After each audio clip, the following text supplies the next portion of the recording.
हाय दोस्तों, मैं आप सबके बीच सुमन निषाद आप सबके बीच आज बहुत ही सुंदर एक कहरवा नाच गीत सुनाने चल रही हूँ। कैसा लगा? शादी विवाह का माहौल आ रहा है तो नाच गीत का गाना ज़्यादा जा रहा है हमारा। आप लोग सुने और कमेंट में ज़रूर बताएं कैसा लगा। एक ननद और भाभी के चिढ़ाने के बीच नोक-झोंक गीत है, आप लोग सुने।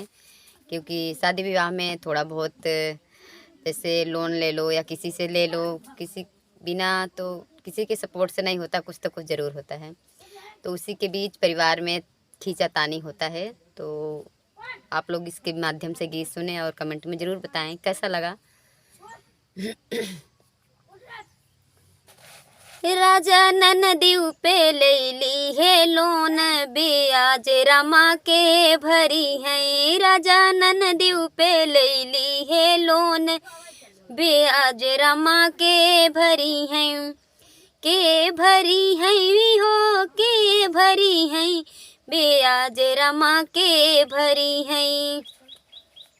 ससुरु हमार गए ससुरु हमार गए शहर बनारस। ससुरु हमार गए पूर्व बनिजिया।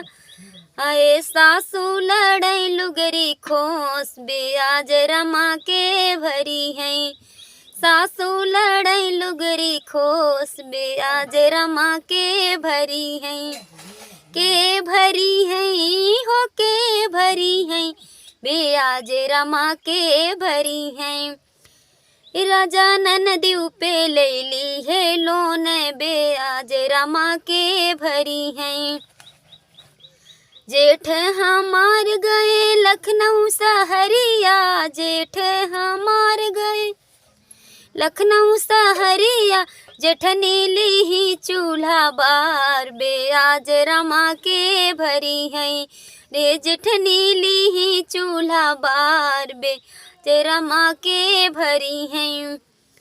राजा ननदीव पे लैली है लोन ब्याज रमा के भरी है। राजा ननदीव लैली है लोन ब्याज रमा के भरी है। के भरी है हो के भरी है ब्याज रमा के भरी है। देवरे हमार गए पढ़ाई कॉलेजवा। देवरा हम गए पढ़ाई कॉलेजवा। अरे देवरानी मुँह के जोर ब्याज रमा के भरी है। आए देवरानी मुँह के जोर ब्याज रमा के भरी है। राजा ननदीव पे लैली है लोन ब्याज रमा के भरी है। राजा ननदीव पे लैली है लोन ब्याज रमा के भरी।